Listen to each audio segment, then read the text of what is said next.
Welcome to the Untypical Parent podcast for parents in neurodivergent families. I'm Liz Evans and I'm your host. Here we talk about the messy and the sparkles, share ideas you can actually use, and give you space to take what could work and leave what doesn't. There's no such thing as a manual that perfectly fits a neurodivergent family.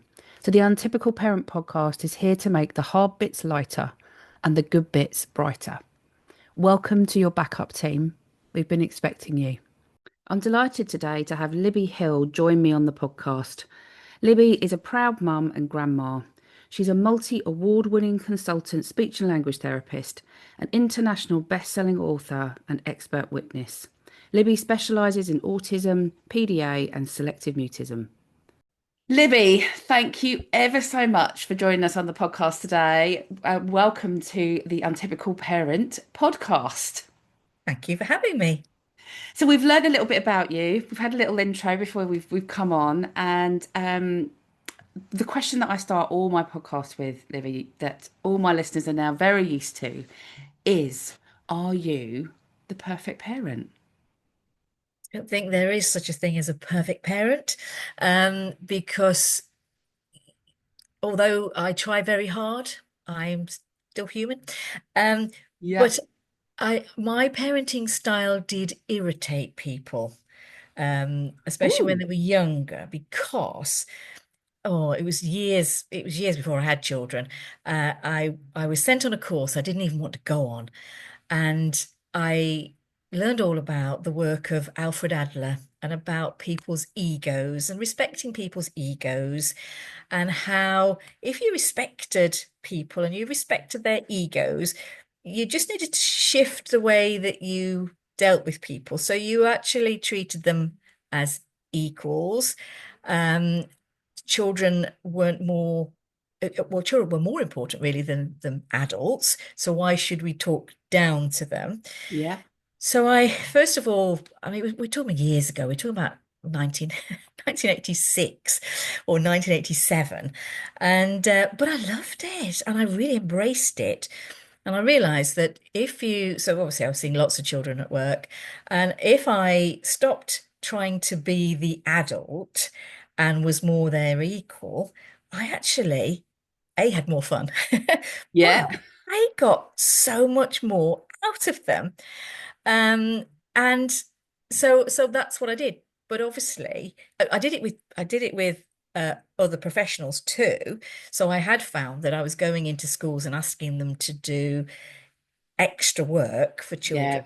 Yeah. And even back in those days, they thought they were busy then. It's not like it is now, but they thought they were busy, and obviously they were. But so I'd go back in, and they hadn't had time to do it, and they didn't see it as a priority. And but then I shifted it. So instead of saying, right, I need you to do this, this, and this, I shifted it and said, this child really needs X, Y, Z. How could you help me with this? Okay. And they all did it. So with that in mind, that's how I parented. Um, so especially with the younger one, nothing else would have worked anyway. But but other people thought that I was too soft. Okay. I was giving them choices. Well, just tell them what you want them to do. But it worked. It worked for me, and it worked for them. Yeah. And so we were much more of a team, especially since I was a single parent. So we were more of a team, Yeah. rather than I telling them what to do. And so in terms of being a perfect parent, I think I was pretty good for them. Yeah. But there is no such thing as a perfect parent, because there'd still be days when I yell. Absolutely, don't we all? And I think there is this kind of idea that we have to become these Zen parents that don't show any kind of emotion other than pure happiness and joy most of the time, which is totally unrealistic. And I talk a lot about Totally.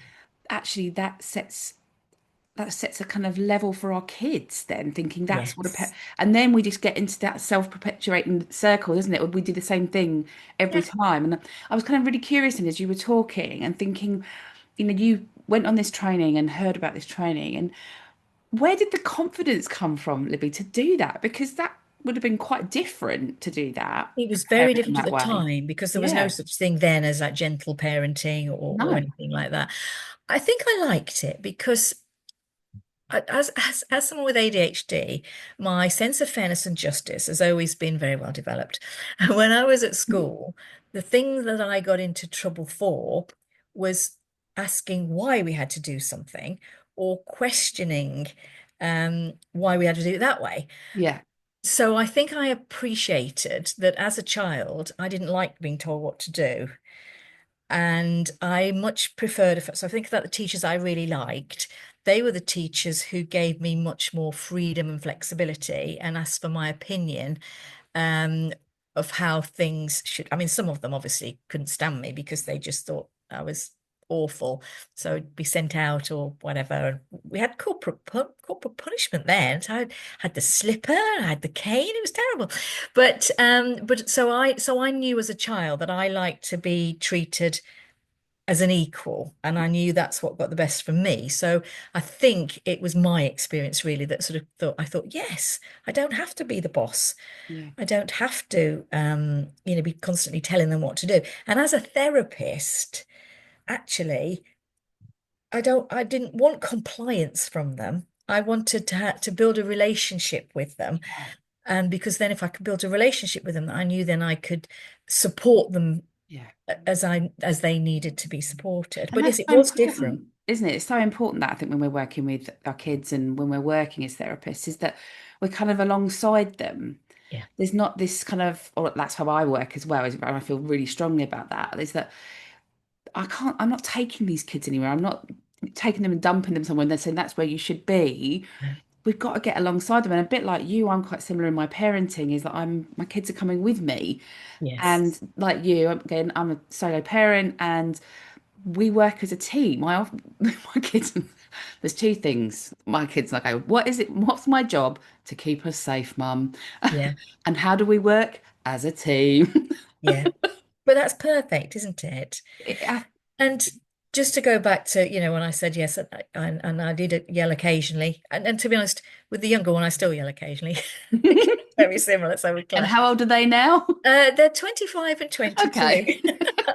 The 22-year-old still lives at home. But and to apologize. Yes. Because that's actually something that's really good to model, isn't it? So yes, you mess up, but you have to apologize. And if you apologize, then that's actually showing them it doesn't, yeah, everybody's going to mess up at one time, but Yeah. you And the just important bit in there apologize. is the repair bit, isn't it? The Is that repair I'm bit, going to yeah. mess up, but we can repair this. It isn't the end of the world. We will No, find a way forwards and we can repair this and we'll move on in our relationship and that attachment stays, safe and secure. But I yes, did mess up and I'm human and that's okay. yes, Yeah. yeah. So the whole reason I got you on to talk today, Livy, was to talk about PDA. Because I know that's Fascinating your kind of topic. your special interest Yes, it is. and your zone of genius and area of interest. For people listening, could you explain a bit about what is PDA? Because it kind of gets lots of acronyms, don't they? It's like Mm. PDA this and OCD and all this Yeah. kind of stuff. But what does it actually mean? What is PDA?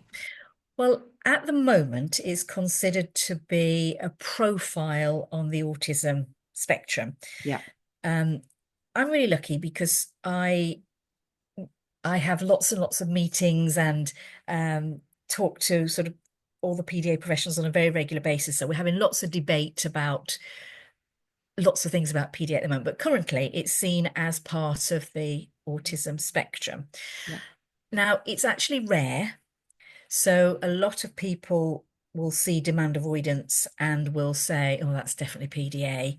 Um, but with PDA, it's much more complicated than just being demand avoidant. Hmm. So anybody can be demand avoidant. I can be very demand avoidant. I mean, Me I too. think, yeah. Yep. So if I was going to hoover up and someone said, just hoover there, I wouldn't be able to do that. That just, oh.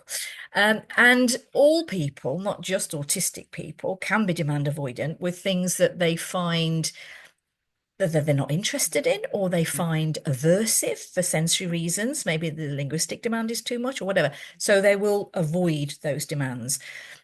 but those avoid, if you actually drill down, you can see that actually that's very logical because they're trying to avoid something that is physically uncomfortable for them, or they don't see the point, or they just don't want to. PDA is much more complicated than that. And at the moment, we haven't got a tool that tells us, is it extreme demand avoidance, as I've just mentioned, or is it pathological demand avoidance? So extreme demand avoidance is logical as long as you're looking for the background factors. It might come on a little bit later, so usually when they're in school. So the typical thing that I see is they're around 8, they've been a model student in school, and then it all goes pear-shaped around year 2, and the behavior is awful. It is Okay. dreadful. Yeah. Because the child has just masked and masked and masked, can mask no longer, and they might not even have an autism diagnosis at that point. So everything, they fall off a cliff basically, but the behavior becomes so appalling and makes family life very difficult. That isn't PDA, that's extreme demand avoidance. So they're responding to their environment. PDA, at the moment, we've got a set of descriptors that Elizabeth Newson came up with. She Yeah. actually came up with them in the 1980s. Mm. She didn't feel that it was part of the autism spectrum. She Okay. had it as the pervasive developmental disorder, non-specified. So, and it's interesting because we might end up going back that way. Nothing's settled. So I know you see there's lots of posts about it's not autism, it's not this, it's the nothing is settled yet. And I was in a meeting with a lot of very sort of high-powered academics and clinicians on Thursday, and nothing is set in stone. What we have done is do guidance for clinicians, and you can find that on the PDA Society website. And that we've got a flow chart on there that actually looks at, is it autism extreme demand avoidance or is it PDA? And the thing about PDA, it is very illogical and it will have been there from the start. Okay. And we can really bring our own, I'll tell you the Elizabeth Newson descriptors in a minute, but we can really bring our own demands down with a PDA, but it doesn't make their demand avoidance any better because their own demand avoidance kicks in.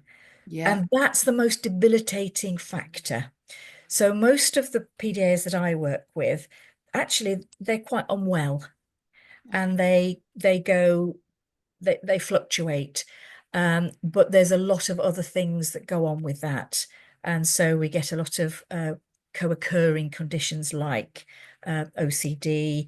We might have functional neurological disorder with it. We might have tics that come on. It, it's actually a horrible thing to have. Yeah. And fortunately, it is rare, but we don't know how rare because the only study was done by Gilberg. He was one of the people I was with on Thursday. And it doesn't separate extreme demand avoidance and PDA. So they said that out of every 6 autistic people, 1 is likely to have PDA. It's not as high as that. 1 might have extreme demand avoidance, but it's not as high as that. But we don't know because we haven't got a tool yet that allows us to be able to say, yeah, this is definitely PDA. What we're doing at the moment is looking at Elizabeth Newson's descriptors, which are resists everyday demands. But anybody can resist everyday demands. Mm. The thing about PDA is they will resist their own demands. So things that they really, really want to do. And it isn't the fact, that there'll be some autistic children who they love going to scouts, but actually right now they're in burnout, so they're not able to access Yeah. it. But we're Yeah. not talking about those children. We're talking about that the demand to do something they really like is just become too much for them. So they resist their own demands. The next one is she called it no sense of self. And what that means is knowing who you are as a person. And under that umbrella comes the fact that they don't really see them, they don't see any hierarchy. Yeah. But that goes back to my point, actually, why should we see hierarchy? Why are adults more important than children? We'd die for our children, wouldn't we? So actually, we're saying that children are more important than us. But PDAs, they don't see any hierarchy. So they don't see that the head teacher is more important than the caretaker. But obviously, school systems are based on hierarchy, Hmm. aren't they? The other thing in with that is that often um, it's the cohort where I see most gender fluidity. So I've worked Interesting. with girls who have then become boys, many of whom are now back as girls and vice versa. Um, so it's about knowing who I am. And I Yeah. wonder whether part of that is because they're so good at mimicking others and masking that perhaps they've lost sight of who they are. I don't know. Mm. It needs much more research. So we've got resist demands, no sense of self. Elizabeth Newsom felt they had language delay as a result of being passive. That's not what I'm finding clinically. I'm finding that parents hadn't spotted anything particularly different about the language. Yeah. What I am finding is they found that they were very difficult babies. They cried a lot, they were difficult to settle. They either didn't respond to hugs and didn't want to be held, or they wanted to be held all the time. But either way, they've been difficult babies, um, which she didn't find. So that's a slightly different one there. But there's a lot of co-occurring conditions. So you wouldn't just have autism with a PDA profile. So Sally Catt did a study. I think there were 136 in the study. And she found that if you had a PDA diagnosis, you were likely to have at least five other diagnoses.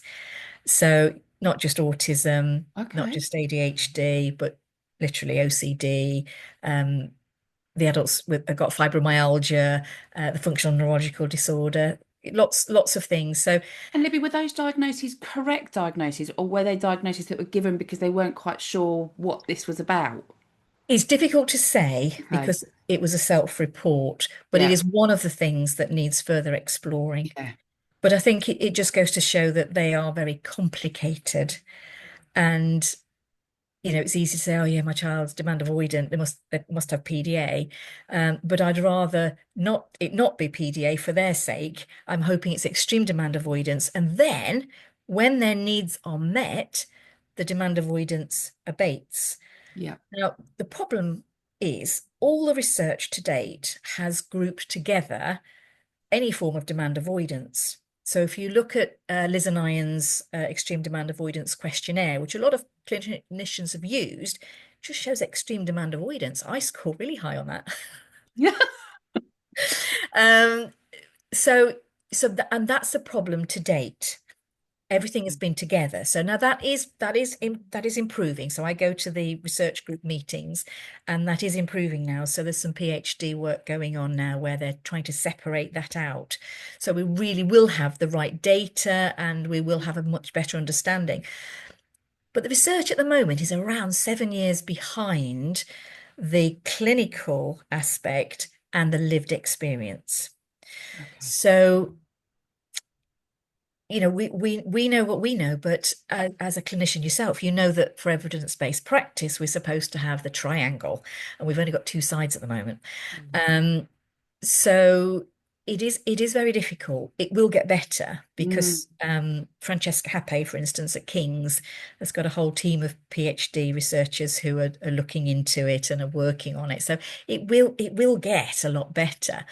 Mm. Um, but really, we need a tool that tells us, is it extreme demand avoidance? Is it PDA? And I know that because it's just very confusing. So, different clinicians are coming up with different things. So there's about 20 of us who all agree and contributed to that particular piece of work. But there are others who haven't read that. So they're still saying PDA when, you know, And that's really tricky for parents, isn't it? Is when you've tricky. got this kind of mismatch of information and Yes. listen to you to describe it and talk it through. Then I didn't realize the nuances in there actually Yeah. about the differences that we could see. And that's really interesting. And I think the other thing for me around PDA is I often feel there's a lot of stigma attached to the word or the term PDA. Yeah. The I find pathological part. Yes, it is that. A lot of Yeah. people aren't comfortable with that, but they don't like it. Doesn't feel very nice to say. Um, But also I kind of feel like, over the years that I've worked is there's um there's an anxiety around PDA, and I haven't quite got to the bottom of what it is, but kind of clinicians, parents, there's an anxiety around PDA, and I don't want my child to be PDA, which no, none of us want their Nobody kids would to want have a it. more No, difficult time no. than they need to have. But there's there is this kind of thing around, and for me, my son, they talked about him having a PDA profile, and I fought back. Now, lots of parents would have fought to get that into their EHCP. I fought to Yes, get it out good. because I didn't feel it was PDA. And funny enough, it's really interesting now listening to you that I Yeah. think I was right, Yes. actually. If the clinician doesn't know any different, Mm, then they're going to say that. They're going to say PDA. But I mean, some people have said they'd like it as pervasive drive for autonomy, yes. but that doesn't fit either because you give them autonomy, but their own demands will get in the way.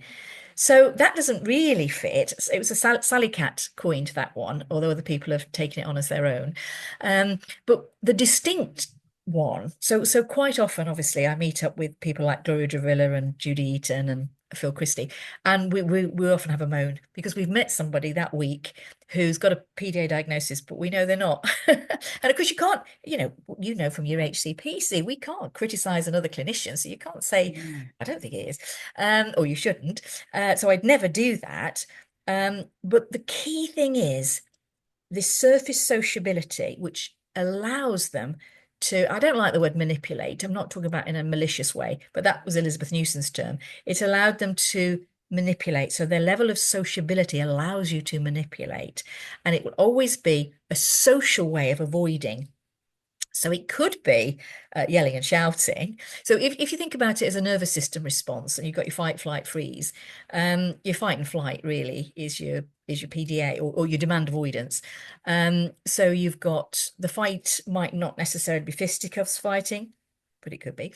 It's much more likely to be verbal, and the flight might not necessarily be running off, but it could be. But it could be under the table, under the duvet.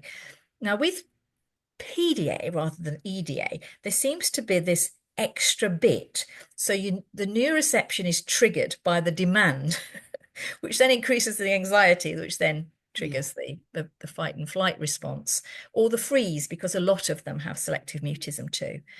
Is it Um, too simplified, Libby, to say that actually the core of it is anxiety? That's where it comes from, or is that too simplified? it's too simplified. Mhm. Extreme demand avoidance, yes. With this one, I mean, this sound, you'll get it, but a lot of people listening won't get it. When I meet somebody with PDA, I call it proper PDA, with clinicians we talk about it, I get a feeling in my tummy. Yeah. Your central nervous system going, hang on a minute. Yes, yes, hang on a Yeah. minute, hang on a minute. Um, but it is all about their nervous system and Mm, how very fragile it is, and how, they've been in the sympathetic nervous system state for too long, mhm, which is why they burn out. mm. And their burnouts seem to be, um, they seem to come on quicker and they seem to last longer with Yeah. PDA. Okay. But it is all a nervous system response, and that's why building rapport, building connection, um, that will work for anybody. And when we've done that, then we can unpick the ones that actually haven't shown the improvement, because it's really important that we do know the difference. Because if it's autism with extreme demand avoidance, they like routine, certainty. Yeah. Uh, with PDA, they don't Yeah. like No. routine. Not no routine. They have to have something to scaffold their day, but they like collaboration. They don't mind surprise. Sometimes they refuse to look at the pictures that I send of, who I am, the clinic where they're going to sit. They don't look at that because they don't need it. Whereas my autistic Yeah. clients like to know exactly where they're coming, what they're going to be doing, where they're going to sit. They don't care. And Mm. they'll tell me no in certain terms. I don't give That's a a really different approach, isn't it? So, like you say, it's really totally, important to know the which it is. difference. And when you've got Yes. clinicians out there that are not clear around these differences and are giving diagnoses, Yeah. then as parents, when I think back, as us as parents, how do we then parent? Because actually, it's Yes. totally different ways of parenting. Yes. And there are some, so if you think about the PDA Society have got it's called Panda strategies. So they call it Panda because with PDA, as to be honest with all children, you put them in their survival is at risk, but if you put them in the right environment, they thrive. And that is the case with anybody with demand avoidance, to be honest. So those Panda strategies are usually okay for anybody because they're gentle and it's just about building connection, thinking before you say something, using declarative language or whatever. So they will work for anybody, but your typically autistic child just needs much more structure. And they would be lost, and it would make it worse if you take away that structure, just give them complete choice. Because it is different. So in my book, I've done a whole chapter on what's the difference. And I do preface the whole book with this is what I know today, because next week I might have learned It's something different. changing, isn't it, so fast? I It's always worry moving about so that, fast. about putting something in writing, thinking, well, it's right Yes. now, but it's not going to be right in, No. even in And 2 years, a year's time. I do think that we will move to a situation. I mean, it was really, really interesting talking to, I think he's called Professor Christopher Gilberg, but he was talking about an essence. And what he means by that is basically a neurodivergent profile. So it wouldn't matter whether you were autistic, ADHD, dyslexic, APD, DLD, you would have a neurodivergent profile and then but the things that you particularly struggle with would need to be noted for an EHCP or for anything else. That would please a lot of the autistic community. So Sally Cat, for instance, so she feels that, we shouldn't use autism as this big sort of mothership, because maybe it isn't that. See, it in my head, so about this time last year, I listened to a brilliant presentation from somebody called Georgie Siggers, who's a paediatrician. And she was presenting to the research group, and she'd seen, I think it was a good number of children. So the people that had come for her team for diagnostic assessment, the ones that they had given a PDA profile to were all autistic, ADHD, and they'd also got significant rejection sensitivity. So she said if we were in America, they would have probably got a diagnosis of rejection sensitivity.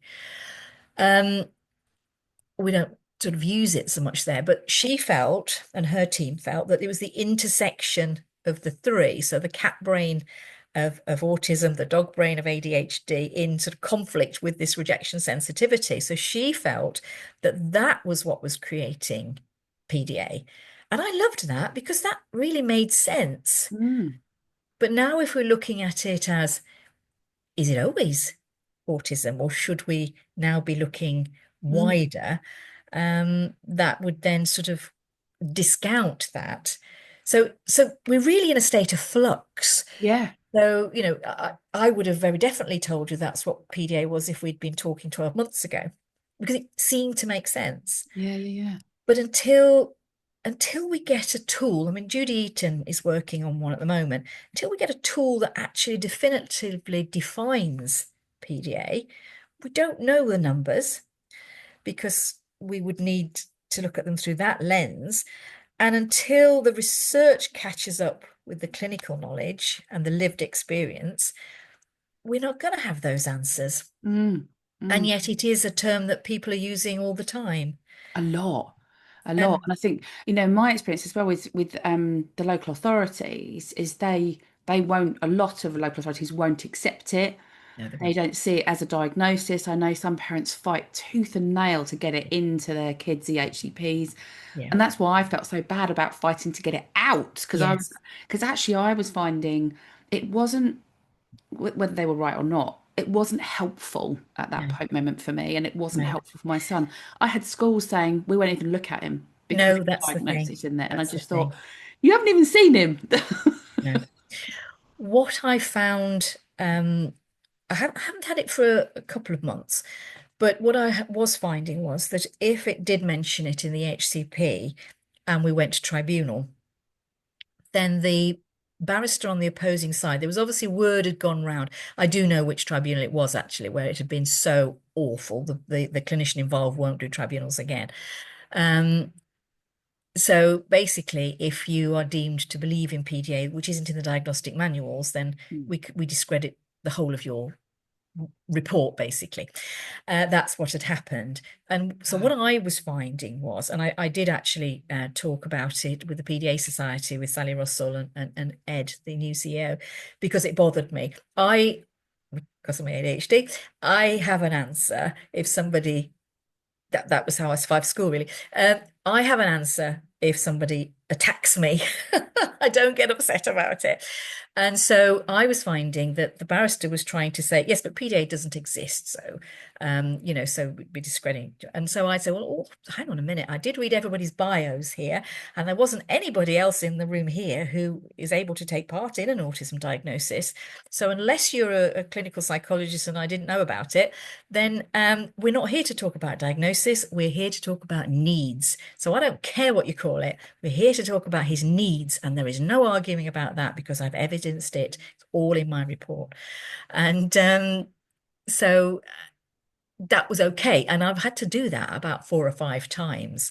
Like I said, I Mm. haven't had to do it in the last couple of months, but I was worried that other clinicians might not have the answer Yeah. in the moment, especially when you've been personally attacked, because Yeah. that's what he was doing. That's what he did to this other clinician who won't go to tribunals now ever again because it's so awful for her.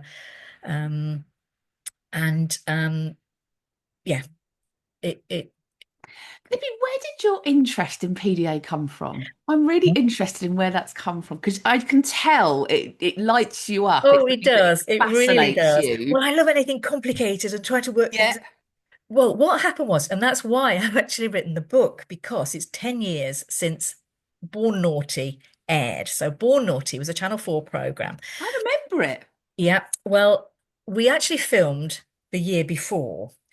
And so I met lots of children. We met so many children. A lot of the children then we couldn't use because there were safeguarding issues because people were saying, oh, you're paying for your diagnosis or you want to have you take your child on the television. So it was nothing to do with actually any safeguarding. It was just people didn't understand their motivations. But there were parents who hadn't got the answers and they wanted answers. So I met this little girl called Honey, and it was when the children's centres were really prevalent. Mm. We did lots of groups in the children's centres as a team, and I'd borrowed a children's centre quite close to where this girl lived. I hadn't used it before, so it was a little tiny room off a library. And so I planned for her to come. It was a Thursday afternoon. I planned for her to come when the library was closed for lunch so that there'd be no other people in there that might, put her off or not make her want to walk in. So I knew it would be very quiet. There'd only be the librarian, me, and the camera crew. Anyway, I pulled into the car park and this girl was yelling and screaming and calling her mum an effing bitch and all sorts of things. I thought, that's obviously the one's going to see me. That'll be And my one. Yeah. Yeah. I'm used to that now. But Yeah. anyway, so we went into the library and she was very, very angry. She called me names that I've never been called in combination before. And she was taking the books off the shelves, going, it was hilarious in my way.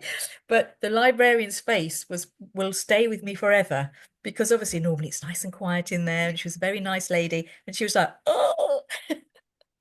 Anyway, basically, she said that she would see me, but she didn't let the camera crew in. Mm. And she then said, so I've always done it again as a result of that very early training. I let them choose what order they want to do things in. So I'll say, we've got to do this, this, this. What should we do first? Okay, what should we do next? So anyway, so she chose, I'd got some sensory stuff in there and a bubble wand.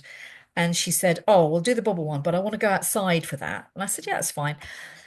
Anyway, when it came, we did two activities. She was eating this sausage roll at the same time as doing activities, but I could hear what she said, so it was no big deal. And then we get to the bubble one. She looks outside, and it's teeming it down. You know that rain? You walk out and you're drenched. It was like that. And Yeah. she went, "You said we could go outside to do the bubble one." And I said, "Yeah, all right then." She went, "All right then." So we went outside, and of course, afterwards, my hair that I'd had done perfect, for the thing, my hair is like this. Oh, And she thinks that's hilarious because the rain is dripping. It's dripping off my nose. It's dripping off my ears. So then she says, "Camera crew, come in now because you look so stupid." So the camera crew came in and well, they only saw her doing a little bit of work. So the producer said, "Oh, we can't use her because we've only got a tiny bit of filming." And I said, "Yeah, but we can't let them down because they've been everywhere else. I'm pretty sure she is autistic, but this demand avoidance, this is very unusual." And again, I had that feeling in my tummy, but I didn't know it then. yeah. I just knew I felt weird. And I said, "How about we take her? Because I know she really likes animals. How about we take her to a place that's got lots of animals?" So I said, "A friend of mine's a counsellor, and she has a therapy dog. She's got sheep. She's got chickens. How about we go there?" Well, Channel 4, first of all, so they weren't paying for that. But in the end, they agreed. We took her there, and she was like a different child. She was amazing, absolutely amazing. And we were able to do a full assessment. And Ravi Jayaram, the pediatrician, had already seen her and he'd already noted her demand avoidance in just play situations. So obviously I was able to talk to him and say, "I think this child's got PDA." But very embarrassing, I said, "It's like a mild form of autism." Because I didn't know better. Um, so that's literally, it was honey that sparked my interest. But what I liked about that program and why I was quite proud to be involved in it, there were a lot of adults watching. So Rico, who's a great adult PDA who's written a lot, Sally Cat, Julia Daunt, and an Australian lady called Christy Forbes, they were all watching that program, and that made them realize that they had PDA. Oh, And really? yeah, and so basically, so that's why I wanted to do 10 years on. What would we know now? But it won't be what we know in another 10 years. But I wanted to celebrate it and just say, look, this is what we know now. But if you think about their reach and how much good work they've Yeah. done at spreading the word, that is why everybody's heard of PDA now. Mm, mm. Whereas, I've been doing this job 40 years next year and nobody's heard of DLD because we haven't got that same push with people. That was what sparked it. And then it was actually the fact that I was prepared to go in the rain that I then had an influx of parents thinking, "Well, if she'll do that and look so silly on TV, I want her to see my child because obviously she'll do what it takes for that child, for my child, as she did for that child." It didn't bother her that it was the rain and she was going to look silly. And Mm. um, so, Oh, brilliant. so that was Libby, it basically. if there are parents out there, because there'll be parents out there, like you say, PDA now, the term is being used a lot. Yeah. Sometimes we've discovered talking to you incorrectly. Yes. Um, if there's a parent out there that's thinking, actually, I'm not sure, or I think, we know that parenting in a PDA family can be really tricky and Very really tricky. hard work. Yes. Well, even Um, if it's autism and extreme demand avoidance, that can be yeah, so, so hard yeah, because their needs aren't being met and they're struggling and they're giving us a hard time mm, because they're having such a hard time. mm, yeah, And sometimes just to flip that narrative is the first step yeah, because, if somebody's yelling at you and calling you an effing bitch and, "Where's my dinner now?" And they didn't do that before. mm, Um, you know, that's how shocking, how awful. yeah, Or to make yeah, their dad cry. yeah. Um, And I But often think some of the parents I've worked with along the way, there's quite a lot of shame involved there is, that yes. they can't control their No. kids, that they are seem to be too soft on their kids. And I often think as well when I've worked with these parents that they're working so hard to reduce the demand on their kids Yes. that actually that demand shifts somewhere else. It doesn't just disappear, and often it ends up with the parent holding those Yes. demands. And Yes. then you could have parents that have got PDA profiles or demand avoided profiles, a bit like you and Yes. I, that Yes. might struggle with that. And then that's why we get the parental burnout. Exactly that. And that's what And really interests me is that yes. impact on the parents, actually. Yes. And Um, it is huge. And they aren't supported because, if your child's, beating you up behind closed doors, yeah. who do you confide in? You probably don't even confide in your parents because they just say, well, you weren't like that, give him a good hiding or bring him Yeah. here, I'll sort him, which we know wouldn't work. Um, Whatever the reason for that extreme behavior. Um, but so who do you confide in? Yeah.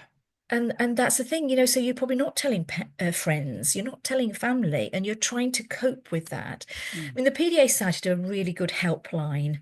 They're all parents of children with demand avoidance. They will listen and without judgment, or they're PDAs themselves. So Julia Daunt does a lot of volunteering on that line.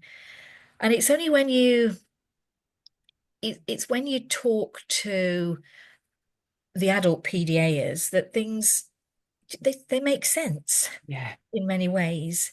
Um, or some of the teenagers are really helpful. So if I think about what I've learned more from the children, the young people, and the adults with PDA. I see Sally Cat for a book club because the demand to go to a research group meeting is too great for her. I love it because the way her brain works is amazing. And I always come away from the meetings with her with so many questions, and it takes me till the next meeting to sort of figure out where everything fits. Um, but And she's it's done important to get those voices, isn't it? Like with totally, anything, really. I think even when you yeah, think about the autistic community or the ADHD community or the dyslexic community, totally, actually it's hearing from the people that experience it, not the totally. textbooks somewhere where somebody's given it a No, title and this is what it should look like. yeah. It's actually hearing from that lived It, experience. it's interesting actually because I was talking to, I won't say who it is and I won't say what area it was in, but basically, she said that this group of autistic people who were disagreeing with her were wrong. And how can they be wrong? Because that's their experience. Yeah, it's And different. and you know, we know everybody is going to experience things differently. So sometimes I read things about people with ADHD and I think that's nothing like me. Often I do think, yeah, that's just me.